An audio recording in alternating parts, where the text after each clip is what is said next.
Hey, we're live. We're live from Estero, Florida. This is Cody Sangdal. I am the writer of five novels now. We're getting pretty close to six. I am at my father's house. My sister's here. You can see she's right off a camera, so you can't see her, but she might pipe in every once in a while. You might see her walking through. So, real quick, I'm down here in Florida. We're taking care of my dad, and so it's given me a lot of time to really focus on the writing and on the reading. And I'm getting through my list. I have a huge list of novels to read, and I have a few that jumped up into the front of the line, like Matthew Harvey's book, because he had me read an art copy. That's a copy, an advanced reader copy that comes out before it's published. So we got that one done, and then I think there something in between. Well, I've had this book on my list now for a year, and I was really excited to read it. And this is one of the first that's like this in that. Okay, so my friend Matthew Harvey has a podcast called Rock Paper Swords, and I listen to it. Now it comes out every 2 weeks, and I was very excited to be the last guest on it. But a year ago, they had a guy named Ethan Bale, and Ethan was a really interesting guy. He spent most of his career as a military journalist. I think it's more specifically. Well, we'll get into that when we look at his bio. But he spent most of his life writing modern military journalism articles, and then I don't know if he still does that, but he started writing novels, and so he was on Rock Paper Swords, and I listened to the podcast, and I was like, wow, what a very likable guy, and his background's fascinating to me, and the topic of this book that we're going to talk about, which is, oh, I already have it up here. Let's take a look at this. So this is Hawker and the King's Jewel. And I gotta say, sometimes it takes a long time for my reviews.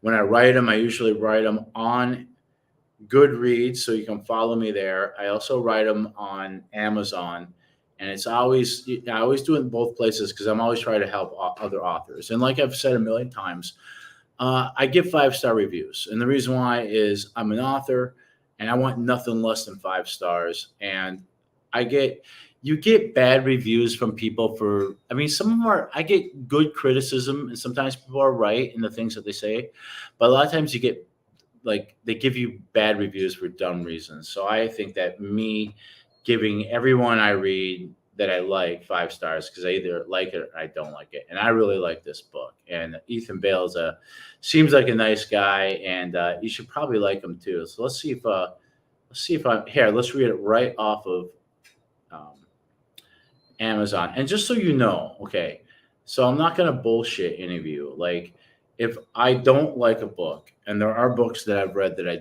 did not like at all, I'm just not gonna review it. I'm not gonna give it any stars or write a review. But what I'm not gonna do is like some person who wrote a book who's really trying to make it, I'm not going to give them 1-star review and tell you why it sucked. I'm not going to do it. Someone else can do that. If the book's no good, that will bear itself out over time when you start getting over 50 reviews on any given book. Eventually, the truth will come, and the truth is always somewhere between. Very rarely is a book like a 1 star. Uh, a 3-star review is still pretty good because that's over the hump. It's over halfway. Most authors want their books to stay in the 4 to 5. I mean, no one stays at 5 stars past 10 honest reviews. It's just impossible. But if you're in the 4 range, that's very important. The reason being is that Amazon, there's no humans involved in this. The Amazon algorithms will stop showing people books that are less than 4 stars. I mean, it'll literally say other books that are 4 stars and higher. So you want to stay up there. So my hope is that my little effort here is to help my other authors and readers, because this is all about not just helping authors, but helping readers. So this might be a book that you think is interesting as much as I thought it was interesting. Let's just make sure I'm still on camera, and I am. All right, so here it is. I wrote it, and sometimes it takes up to 72 hours. Within 10 minutes, Amazon is like, oh, this was Cody Engdahl. Well, we'll just put this up right away. No, I just probably luck of the draw. So anyway, here we go. 5 stars. Ethan Bale's Hawker and the King's Jewel. And I'm going to tell you right now, there's going to be a word in here that I'm going to stumble over. So bear with me, folks. All right. Here's the title. Warning, you will immediately want to read the next book upon finishing this one. Hawker and the King's Jewel is a rousing, action-packed adventure rooted in history spanning from the battlefields of England to the streets of Venice. Sir John Hawker is an aging knight tormented by dark secrets and his own sinful passions. His king, Richard III, gives him one last quest on the eve of the Battle of Bosworth Field. Return a cursed jewel to Venice and protect his bastard son. But Richard's attempt to undo the curse is too late. The king falls in battle, and now Hawker and his band of unlikely friends must flee England and the Tudor Lancastrian onslaught. Their desperate flight will take them to Flanders and ultimately to the Republic of Venice, where Hawker will have to navigate a maze of enemies and allies, all while not truly knowing which are which. The characters are richly developed and fun to follow. Their motivations are believable, and even when they are not sure themselves, the characters have their own motivations. I have to say, my favorite was, I'm going to screw this up. Let me see. Okay, the oily Gaston Dunay. He'll keep you guessing all the way to the end. The plot is full of twists and turns with a desperate nail-biting climax full of surprises. Bale gives an excellent sense of place, especially once we get to Venice. I'm almost certain he has walked through those streets and has been inside the buildings and palaces he describes. I really enjoyed his use of era-appropriate weapons. Hawker arms himself with here's the word, Cincadia. I think that's what it's called, Cincadia. To fight in the narrow streets of Venice. I first saw one of these at a traveling Renaissance armor show at a museum in Nashville. The Cincadia is something between a dagger and a short sword with an extraordinary wide blade at the base. The name literally means 5 fingers because of its width.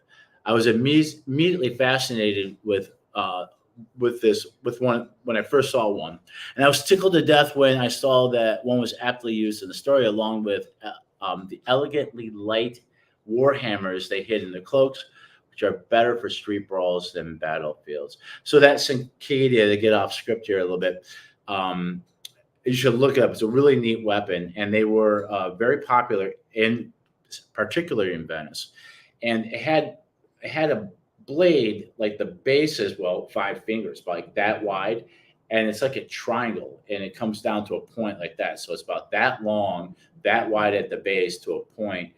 And I think one of the reasons they had them was Venice. I've never been there, but it's very tight. It's a very compact city, and a lot of people, and it's hard to fight with a full-length sword in the street because there's not enough room to swing it around like you do on a battlefield or from a horse.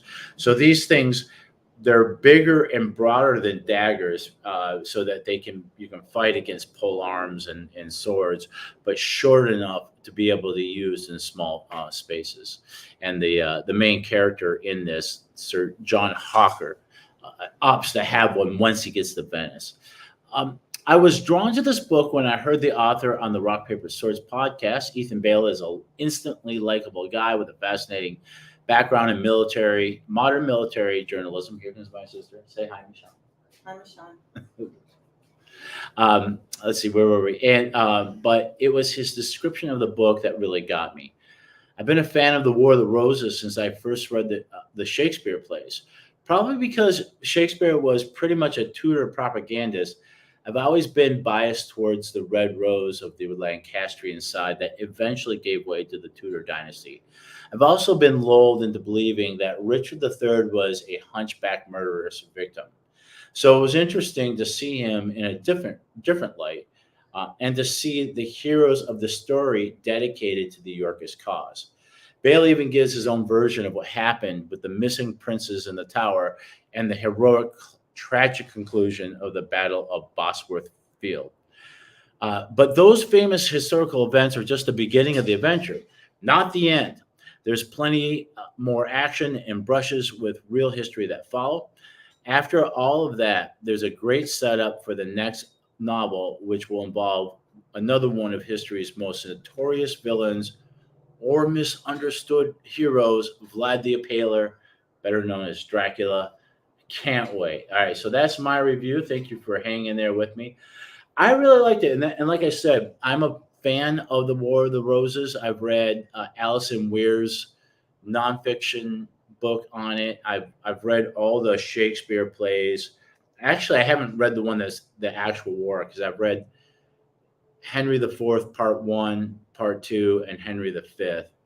I've seen movie depictions of Henry the Third. I've seen a few of those. I've seen a few versions of Henry the Fifth as well. I still need to read Henry the Sixth, which is the actual War of the Roses. And if you don't know what that is, to put it in very simple terms, back in the 1400s, there was a contested crown in Britain between the House of York and the House of Lancaster, and the Lancastrians had usurped the crown themselves. Henry the Fourth did that. But Henry V was such a strong king that was kind of forgiven for a while until his son, Henry VI, who had a mental disorder, became king and everything started falling apart. And the War of the Roses first starts with, I think it's Richard of York, who was a duke, who was mostly not trying to unseat the king. He was trying to get rid of the king's, I think the king was catatonic, and so his advisors were running the country, and according to the Yorkists, running it into the ground. So Richard of York fought, he said, to protect the king from bad advisors, and had even taken the king prisoner for a while and set himself up as a regent. Eventually, I think he released the king for a while. Eventually, what happened was Richard of York was captured and executed. He was beheaded. I think his head was put up at York Castle up in York, which is a northern, one of the northern capitals of, I think it was the capital of Northumbria, but at this time it's just England. And that was the wrong answer for Edward of York, his son, who did eventually take the crown, became king for, I want to say, about 20 years. And then the Lancastrians fought and put Richard VI back on the throne. And then Edward was off the throne for a year or so. Then they fought and he was brought back on the throne. And then he died. His sons, the two princes in the tower, conveniently disappeared, leaving his brother Richard III to become king. Richard was king for 2 years, and he was defeated at the Battle of Bosworth Field by Henry Tudor and his father Jasper Tudor. And Henry Tudor becomes Henry VII, who is the father of Henry VIII. I think I got that all right off the top of my head, the history of the War of the Roses. But that's not what this book is about. The book starts with Sir John Hawker. He is a knight in his 50s. He has been dedicated to the York side, the Yorkist cause. He's called to the king, Richard III, the night before the battle. And Richard says, I have this jewel that was given to me. Actually, I think Hawker originally brought it to him. And I got something to say about that too, about the book, now that we're officially off the official review. And he says, I think it's cursed. They told me that I was never able to give it away or sell it, but if I no longer wanted it, I had to return it to the Republic of Venice, to the Doge and the council there. And so I think the idea is that Richard is seeing like things are not going well for him, and things maybe it is cursed, and maybe if I return this jewel, I will I can reverse the course here and pull the reverse the curse. And also, Richard, now this is not a historical fact. This is a place where Ethan is, the things that we don't know that we can speculate. So in the book, Richard has a bastard son. I don't know officially. I don't know the history really well. I don't know if he had any documented bastard sons. Most of them did. But in the book, he has one, and it's a secret. And Richard tells Sir John, I want you to look after my son, who's like a teenager. And so the next thing that happens is the Battle of Bosworth Field. And Ethan does a really good job of giving us that battle. And then, by the way, that's not his real name. We'll get into his real name, and I'll explain why. I'm talking about the author. It's not, his name is not Ethan Bale. But it's an interesting thing because I have an opinion about pin names, and there's a little bit of a debate about it. So we'll get into that. So John Hawker has two missions. He's got to return the jewel. He's got to protect the bastard son, who doesn't know that he is the king's bastard son, nor does any of Hawker's men know this either. They just think of this as a young knight that's going along with them.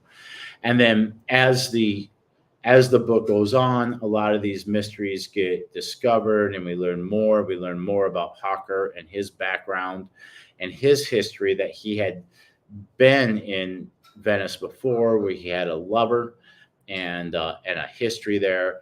And not only is returning the jewel giving him a last thing that he can do to serve his king, but also a fantasy about returning to a woman that he left behind, and a life he left behind. And it's very interesting. There are characters in it, some characters that I thought were villains, that kind of went back and forth, and I won't tell you where it lands, and people who I thought were allies. Once we get finally to Venice, it thickens. He has the jewel hidden. He goes to the council. There's a new doge, and he says, I have the jewel. This is what I want in return. I want to command a regiment or a company in the Venetian military and all this stuff. And so it gets kind of shady because he's not sure if the council is going to truly give him what he wants, or if they're just going to arrest him and execute him and arrest his friends. There's a mysterious Hungarian woman who also contacts him and tells him that she and her family are the true owners of the stone, of the jewel, and tells him that the council is going to betray him and wants him to give her the stone instead. So he doesn't know how to play this. He doesn't know if she's lying and the council's right, or the other way around. So, and that is something that you don't find the truth until the very end. And it makes for a very intense climax, where there's a very desperate fighting. They're fighting in the streets. There's spies. There are spies in and amongst them. You don't know who's friends, who's enemies. It was very good. I think Ethan Bale does a really good job of building the motivations of the characters. Sometimes I thought maybe even too much, like almost in a defensive writing way of just making sure that the characters, their motivations are well construed, that it makes sense why they're doing the things they're doing. I think he does a great job of it.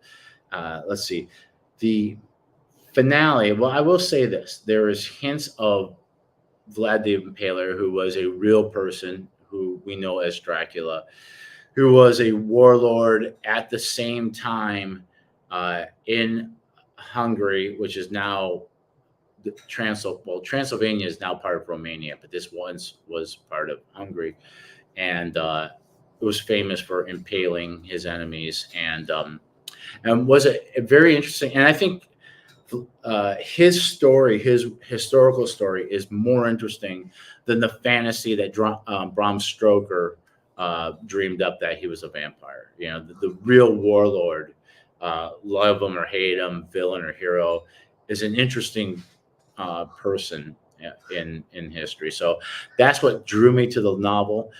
The next novel is called the Lost Prince, and that's book two. I may get to that. I have a lot of books to get to since that till then. So, but once I do, I will probably do a review just like this, and do what I do, which is put the review on Amazon and Goodreads, and I put it out on my social media. It's in my blog, and we do this. All right. So, update with me. Yeah, I'm here in Florida, and I'm gonna be here. I don't know. Could be weeks, months. I don't know. Could be years. The one thing that it has done for me is being kind of trapped. Like my sister and I just got done talking. Like one of us has to be here, always. So we're trying to we're fighting over who has to go buy the whiskey. So other than getting to know my family, because I haven't lived with my dad and my sister at the same time since I was like literally like 10 years old. Um, so what it has done is I am very busy with taking care of my father, but it has made me given me time to really have to push everything else away and focus on writing. So I want to ramp up my output. At normal, I try to do 500 words a day, knowing that I will go over a Monday through Friday, and then work on editing on the weekends. Well, now I'm doing it every single day, and if I have editing, because I edit each chapter as I go, that's like I finish a chapter, I like to put it through several paces of editing, then set it aside and write the next chapter, and then when the whole thing is done, then I go through editing again. Part of it is I know that some authors say, well, I just write the whole thing first and then to me that seems like too much work, too much to fix. So if I'm going back and I'm fixing things in my novel as I go, it helps me stay on focus to do what I want to do. So that's how I do it. I've been writing every single day. One of the things is that when my father gets up and my sister comes out, there's very little ability to write or concentrate because there's a lot of things we have to do for him. And then my sister, she is self-employed too, and she has a lot of work. Well, I'll just tell you this: she's a political activist who's engaged in the presidential one of the presidential campaigns, and so she's constantly on the phone, constantly in meetings, constantly setting things up, and just managing all this from her cell phone on the lanai here. And so I have to find places where it can be quiet, because either my dad's blasting cable news because he doesn't have his hearing aid in, or watching baseball, or my sister's having conferences. So, but they're pretty cool. They know that I'll say, hey, I'm just going to go. There's an office here that's carpeted that I can usually get it quiet, or I have a bedroom upstairs and I sleep up. I can close that and turn on the white noise machine, and it gives me what I want. The end result is I'm getting a lot more writing done. I also listen to, it's about a 14-hour drive. It was when I drove down here from Nashville. Both last two times I came here, it was like, stop what you're doing. You need to come down. I was able to come within a matter of hours, pack and leave my house and leave everything behind, with no idea when I'm coming back. So I listened to Stephen King's On Writing, and it was really great. A lot of things I already knew. I mean, it's basically him telling me all the things I read in Sternken White's Element of Style. But I really have taken it to heart and put it to practice. And I've been really working on cleaning up my writing, breaking up long, clunky sentences, weeding out adjectives and adverbs. If I do use them, making sure I can justify why, and being very sparingly with that. Getting out of passive voice and making sure that, if I can express it in an active voice, to do that instead. And the real result is that I'm getting some really nice lyrical writing in. The book is going fantastic. I was writing sometimes, I know this sounds really funny, but sometimes I'll write scenes that are so emotionally intense that they make me cry, and I did that this morning. And I think I finally got through the inciting uh, incident. So the novel starts off. There's a little bit of a prelude where we pick up an old character from before, and catch up and see what he's been doing for the last 20 years, something years, and um, because he's coming back into the story, and that takes place in Mexico, where he is in in prison with Emperor Maximilian, who was Emperor of Mexico, who finally got defeated and captured. And we start with that, and then we jump ahead to what happens after that. Oh yeah, Carl. We pick up Carl. Last time we saw Carl, if you read, well, we left off Carl's story in the Prussian Prince, and so we pick him up. Life is very different. 3 years have gone by since the Prussian Prince. Is it 3 years? 3 or 4 years, and there are new conflicts and intrigues that he's dealing with. He's sneaking behind enemy lines, which is, instead of the Austrians, it's now the French, and he gets himself entangled in something that becomes bigger than he is, and things happen that kind of push the. So there's a little story arc in there that kind of works its way through, and then we do the battles of the Franco-Prussian War starts, and we do the battle of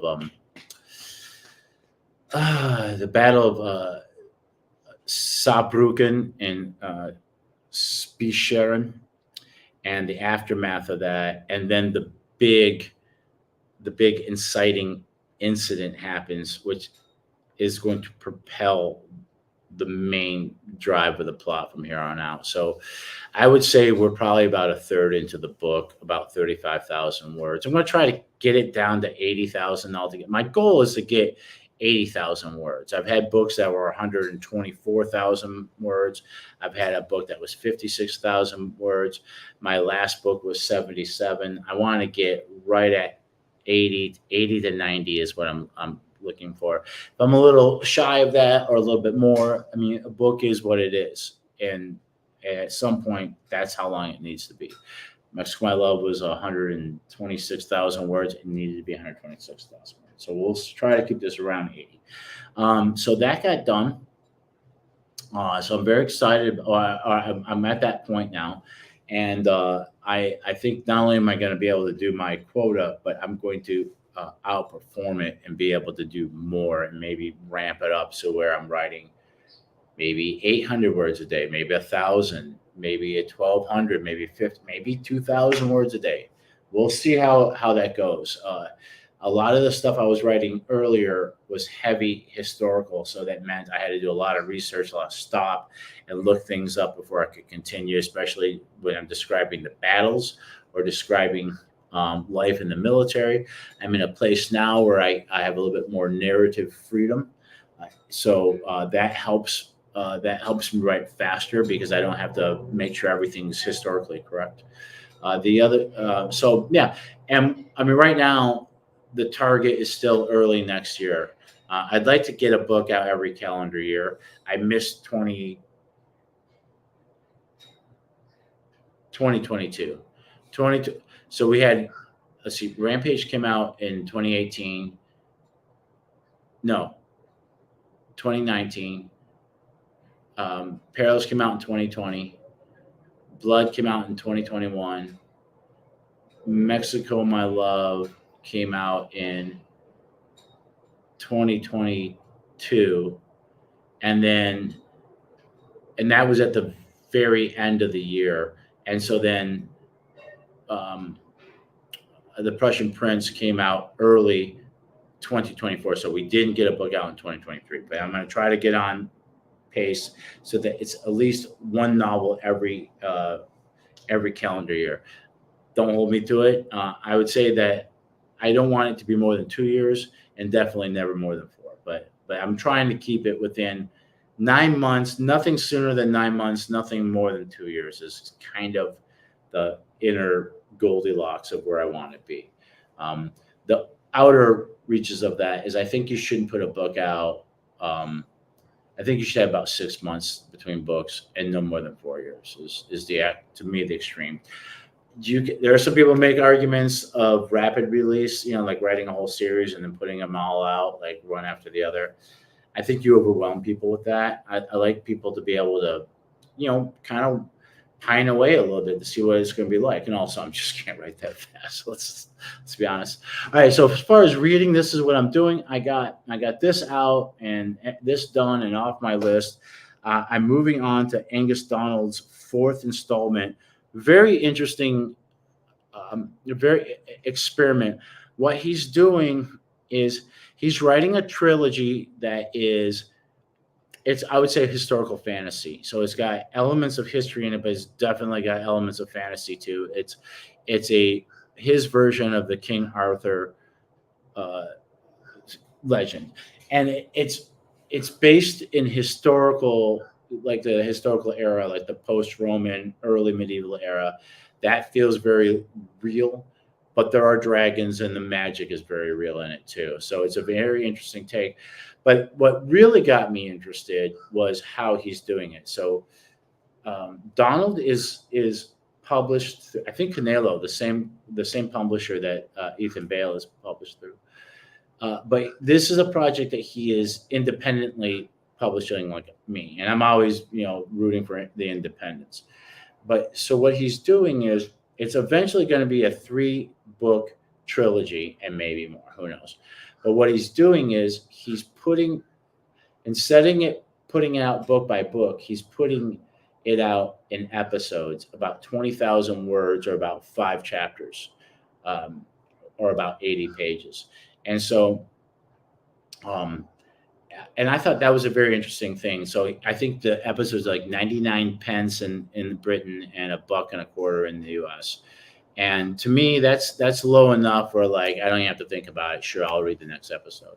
So I wanted to get on board with that. I've read the first 3. I've enjoyed them. I've reviewed them here, and I'm going to read episode 4. My only critique of it so far, or criticism, I guess, would be, um, is that I would like a previously on, like on Netflix when you watch a series and they have a little recap, because there's enough time in between episodes that, I mean, it's one thing if you read the whole thing as a novel, yeah, you're reading it so you know what happens, or if you have all the episodes lined up. But if you go several months between episodes and you've read other books in between, it's kind of hard to remember like who's who and what's what. I do remember that episode 3 ended a huge story arc and kind of put one big part of the plot to rest. So it was a good breaking point, I thought. So, I mean, I can always go through. I've made this point before. I know that Angus is a friend. At least we're certainly social media friends, and he shares a lot of my reviews and has been very nice towards to me. And maybe he took that suggestion of having like a review at the beginning of each episode to catch the reader up, or maybe said no, it's not a good idea. Maybe it's not, but that's my idea. That's my opinion. But anyway, I'm going to be reading that. I'm very excited about it because I have been enjoying that quite a bit, and I'm very curious to see really how he just brings it all together. I think it's going to be 5 episodes. I'm proud. I know I'm going to do at least the first book, but I'm a completionist, so I'll probably end up doing the whole trilogy. We'll see. No promises.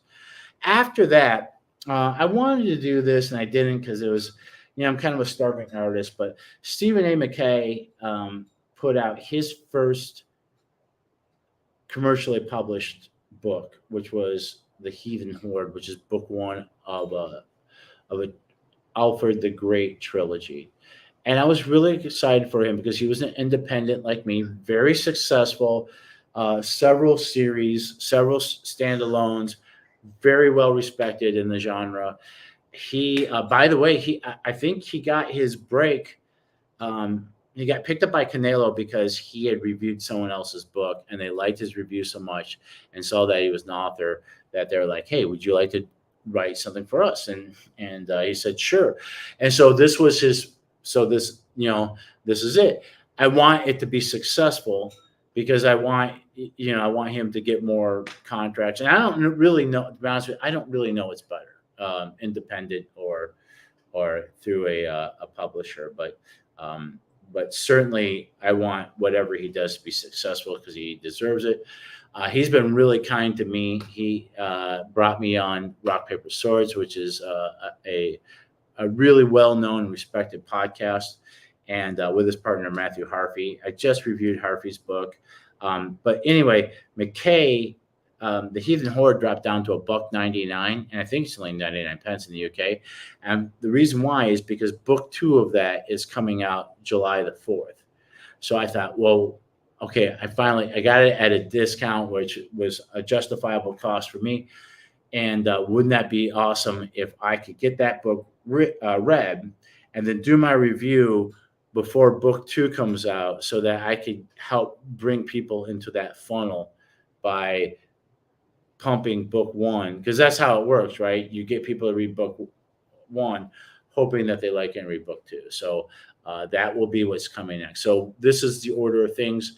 We're going to do episode 4 of Angus Donald's first book about King Arthur, and I can't remember the name of the series or the book, and if I try to guess it, I'll screw it up. And then we're going to do book 1 of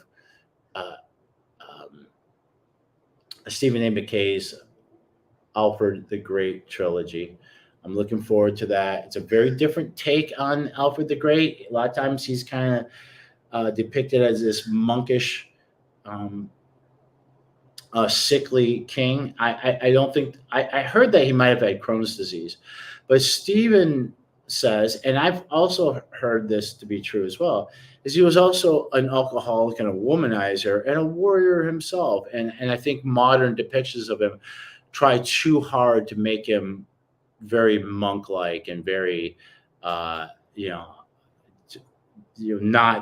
that, biggest dickest kind of persona that you don't become king by being a wimp in the Middle Ages. I'm just telling you, right? That's probably an unwritten rule there. So I'm excited to see Stephen's depiction of him. And then after that, I started reading Emily Zola's The Debacle. I like the French title. The French title is called The Debacle. In English, it's usually translated as Downfall. It was written in the 19th century about the Franco-Prussian War. I started it and then stopped halfway through because I realized that the Prussian Prince was going to be about the Austro-Prussian War, not the Franco-Prussian War. There's a scene in it where a partisan is going to be executed by Prussians, and his wife tries to intervene, and I really like that scene. So I borrowed that scene but flipped it around, and Zola puts that scene in Bazaine, which is like a suburb of Sedan. I put that scene in Faubourg, and I also added that the woman had a child with her. But what I wanted to do is, in Zola's novel, and this did happen, the Prussians were executing any civilian caught with a gun because the civilian partisans were taking pot shots at the Prussians, who were trying to be protective of civilians and were saying, well, if you're taking advantage of us not attacking civilians and you shoot at us in plain clothes, you're going to get shot as a bushwhacker. And by the way, they did that in the Civil War too. So when Zola writes that scene, it is written from the viewpoint of the French and the wife. I flipped it around because Karl is at this time in the Prussian army, and so the viewpoint from the Prussians doing this. So I thought it was an interesting thing, and I'm going to put that in the historical note too, that this scene is inspired by Emily Zola's book. But I was halfway through, so I'm going to finish that one because I don't like leaving things unfinished. And then I have a whole list of novels that I want to read from some of my contemporary authors who are now my friends. So anyway, that's it. That's it me for this week. Hopefully next Sunday we'll talk about Angus Donald's episode. I should probably be able to get it done. And my sister's an avid reader, but she hasn't read any of my books. And I say, my friends and family, you don't have to read my books. But if you would like to, I'll help get one in your hands. or show you where you can buy them or whatever. But anyway, I'll see you guys next week. I love you. And by the way, if you got an author you like, whether it's me or someone else, please give them 5-star reviews. You can just give them 5 stars. A 5-star rating goes a long way. And then a few nice lines like, love the book. It was a fun to read. That's all I have to write. It goes a long way. If you think I only deserve 2 stars or 1 star and you want to tell the world why you think it's a terrible book, that's fine. That's fine. But I would say if you're going to give someone less than 3 stars, you owe that person a reason why. So don't just give someone 1 or 2 stars and don't say why. Let them know, because maybe you're right and maybe they can become a better author because they read your review. So just something to think about. All right, guys. Love you and happy reading and writing and all that stuff.